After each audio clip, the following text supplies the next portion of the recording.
what you do in your day-to-day life here at Western Aero. Well, I'm in a new position right now. I was a production manager here. I ran the shop floor for about 3 years, and they've recently moved me to business development analyst. And in that position, I do a lot of things. I track records on our productivity and the quote accuracy of our quotes, turn times, things like that. I communicate with our customers. I'm the one that initiates the customer satisfaction surveys. I do that sort of thing, and I also do quoting. I quote the jobs and create the estimates, and represent the company at trade conferences and things of that sort. So it's kind of a part marketing, part internal data collecting. So that's basically it. Sounds a bit complicated. Yeah, it gets crazy sometimes with the crazy numbers and stuff. So, what did it take for you to get into the field you're in now? Well, when I graduated high school, I joined the Marine Corps, and that's what got me my start in aviation. I was airplane mechanic on that plane right there. That's A6 Intruder. That's where I started out, got my sheet metal experience. I loved aviation. As a child growing up, I was fascinated with aircraft, and so I always thought that's what I wanted to do, and that's what I did. And so when I got out of the Marine Corps, I went to aircraft mechanic school here in Colorado and got my AMP license. That's the airframe power plant rating, and then here I am. That was probably 30 years ago, so it's been good to me. So in your 30 years, by far, what is the weirdest repair or fix you've had to do? Oh. Well, I can think of one. It was when I was in the Marine Corps. It was probably any of my crazy stuff was in the Marine Corps. But we were over in Japan, and we were getting ready to fly back to the States, and one of the aircraft, one of these A6s, there's a boarding ladder that folds out on the side of the where the pilot can climb up and get into the plane. Well, they had been out flying, and that ladder had come open and it blew off the plane. And so we were just, getting ready to come back to the States, so we had to rebuild that whole boarding ladder from scratch. Me and a buddy of mine did that. It took us all night long. We got the ladder built, got it back on the plane, it folded up nicely, and got back to the States. And I got another one there. It was actually on the same tour. One of the planes going over to Japan had a bird strike. It knocked a hole about that big in the front of the wing, and we patched it with smashed up beer cans. And it made it to Japan. Once it got there, we were able to do a permanent repair, but it was pretty cool too. So. As long as it made it. Yeah. That's all that counts. You can do things in the military that you can't with commercial aircraft. There's no way you could do that with a commercial aircraft. So. Yeah, the FAA would frown upon that. Yeah, they would. What are your job requirements? Whew.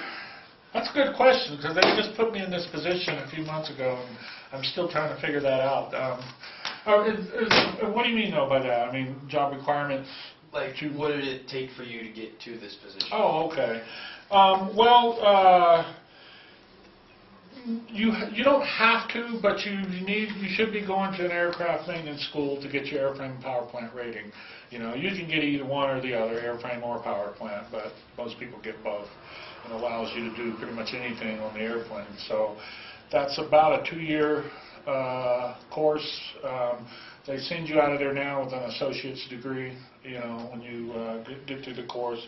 And then just basically just getting out there and getting a job and getting the experience. Once you start getting more and more experience, it becomes easier to get jobs, in this field. And that's where the military really pays off. It was relatively easy for me because of my military experience. So. Yeah, 'cause it's already hard enough to get a job as it is. Yeah. Are you glad you went into this occupation? Yeah, I am. It's done well for me over the years. I've always managed to stay employed. through this rough times we had. I did briefly, for about 6 years, get out of aviation. I was in the construction. I was a contractor building homes when things were booming and going. When that industry died, and back in 2007, 2008, I lost my job, and within 2 weeks I had a job here. You know, I got out there and went after the aviation job, and you know, and I got hired. So it served me very well. So. What particular skill set would you need to be in the position you're at? Well, the position I'm currently in, you really need to have a good, thorough knowledge of aviation, of the technical data, the federal aviation regulations, that sort of thing. And, you know, of course, you've got to have some experience so you understand what they're doing out there in the shop, you know. And so it really requires computer skills. I've been fortunate over the years. I've always been fascinated with computers, so I was tinkering with those back in the 80s, you know. And so I'm actually, for my age, I'm probably farther along with computers than most people my age, because I've always been fascinated with them. But you really do need to have some pretty good computer skills and a good understanding of the regulations and the technical data. Interpreting the technical data can be a challenge, especially blueprints and things like that. So. Would that be sort of like a stressful part to the job? Well, actually, no. I get into that part, the research, and it gets aggravating. I don't know if stressful would be the word, but it gets frustrating sometimes, just trying to find this little piece of information. You know, you want to find, I don't know, the hardness of a piece of metal, what it's supposed to be, and you're trying to track that down through technical data, and sometimes it can be very frustrating.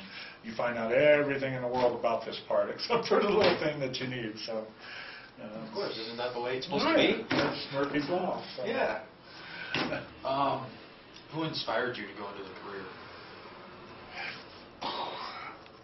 You know, I don't know. Like I said, I've always been fascinated with aircraft, and maybe it could have been my father. When we were kids, I was probably about 6 or 7. He took us up. We chartered, you know, went and they took us up in a little Cessna, our family, and flew us around. And that was really fascinating to me. And then we used to go park at the end of the runways with my dad when I was a kid and watch the planes come right over our head and land, you know. So I guess it's my father. Although he had nothing to do with aviation, he was fascinated with them too. So it's kind of like the way it is with me and my dad. My dad. We sit down there and build model airplanes, and it's just fascinating how they all go together, and they'll stay together in flight and everything else. And that's something he and I talk about a lot. I build radio control planes. That's one of mine up there. My wife painted a picture of it. But they're built the same way, though. They're just made out of balsa wood and stuff, but they're constructed the same way as the real ones. It's pretty cool. It's just a miniature version of it. Yeah. How long did it take to get into the position? Well, I've been here, how long have I been here? About 4 years, and to get this position I'm in now. So I started out here as an inspector, and then I moved into the planning department, and then they made me a production manager, and then now I'm in this position. So. Just one last question. What is your daily routine? Well, I come in, check emails. That's pretty important, especially in the job I'm doing now, because I do a lot of communicating with our customers and potential customers via email. So the first thing I do is come in and sort through my emails, answer emails, and do that sort of thing. It usually takes about an hour. Do a lot of meetings. You know, some days are worse than others. We have meetings every Wednesday, and then there's just random meetings throughout the week. But I spend a lot of my time doing estimates and quoting the jobs and figuring out how much it's going to cost to overhaul the part and things like that, and tracking down parts pricing and, you know, figuring out the man hours and everything like that on the jobs. And that's pretty much it. And do whatever's asked of me, that comes up. I serve as a technical consultant here. When the guys out there have technical issues that stump them, they come to me, and I try to help them the best I can. And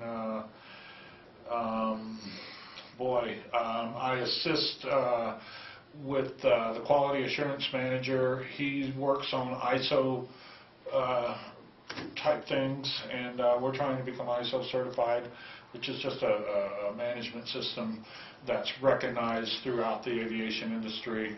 There's a lot of companies won't do business with you unless you're ISO certified, and like Boeing, so we want to get ISO certified. So I assist there. That's about it. The biggest bulk of my day is estimating jobs. I spend at least probably 50 to 60% of my time doing that, and tracking that data on the accuracy of our quotes, whether we're underquoting or overquoting and things like that. So just a lot of sitting here at the computer. What kind of jobs do you estimate? The overhaul, we overhaul aircraft structural components here, primarily for the military. Their aircraft will go into phased maintenance. They'll strip off all the flight controls, rudders, flaps, elevators, all those flight controls, and they send them to us. While they're working on the plane itself, they send those flight controls to us. We strip them down, completely refurbish them, go through them. And so once we've disassembled the part and all the paint's been removed and all the inspections have been done, they supply me with all of the write-ups, and then I go through these write-ups and determine how long it's going to take to fix them, and plus all the parts that need to be replaced. I figure out the pricing on all that and put it all together into a quote and send it out. So sounds very, very, very interesting. Yeah, it's not too bad, It gets frustrating sometimes, you get hung up on one or two little things and you just can't seem to get around them. And I'm in that position right now. I'm working on an entry door for an airplane, and it's got hundreds of little parts in there that have to be replaced. And there's 2 or 3 of them we can't find them, and so we get stumped. So.